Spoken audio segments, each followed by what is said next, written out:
for me, it's really important that a club, any club, but particularly Manchester United, one of the biggest clubs in the world, very proud tradition, stands loudly and vocally against any aggression towards women.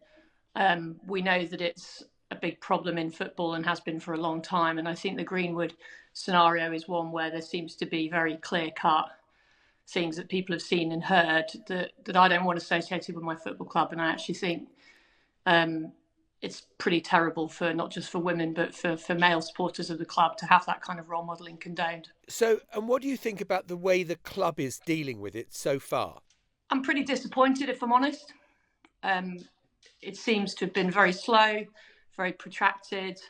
Obviously, last week there was the comments about wanting to consult the club's female players, which, I mean, it's pretty terrible in lots of ways, right? They should have consulted them a long time ago. They shouldn't be briefing or leaking that kind of stuff to the media. And the fact that, players are out playing in the World Cup at the moment is pretty shocking timing. I've read about England women players getting horrible messages from so-called United fans, right? Which kind of makes me feel pretty sick. So it could have been done better. Like a lot of things at this administration, we seem to wait a lot of time for progress on things that are important. I suppose that Manchester United had to wait until the legal process played itself out. And of course, the legal process has played itself out by there being no trial against Mason Greenwood. Therefore, there are no charges against him. I suspect some of those people who are being vile on social media would say, well, he hasn't been convicted of anything, he should be allowed to play for the team. Yeah, and that's certainly a lot of the commentary I've had. It's a contract issue. For me, it's not a contract issue, it's an ethics issue, it's a morality issue. This is not any job, this is playing for, in my opinion, the greatest football club in the world. And that's an honour.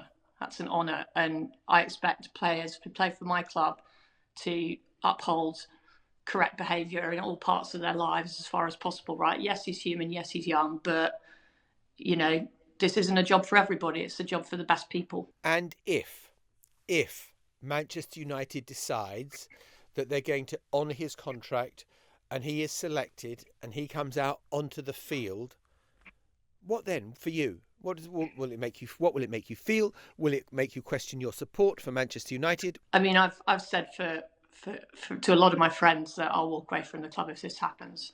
I'm 40 years old. I've supported the club for the best part of those 40 years. I lived in Manchester. I'll give very long, hard thought to walking away from the club, which again is pretty sad. Do you think you are a minority, a majority?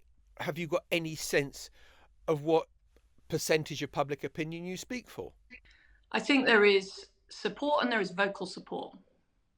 I have a lot of female United friends, and it's them who've encouraged me to come tonight. Monday night, 8:00 is not the ideal way to start a football season, but to go down and join the protest. It was actually women, as it so often is, who are driving this. And I know there's an organisation of female fans against Mason Greenwood who've put out statements and are driving the protest this evening. I'd like to see more men be vocal about it. Some of them are, and we're incredibly grateful and proud of them for doing that. But there is a lot of silent acceptance. So I think that makes it hard to understand who's behind what we believe in and who isn't. The Newsagents. This is a Global Player original podcast.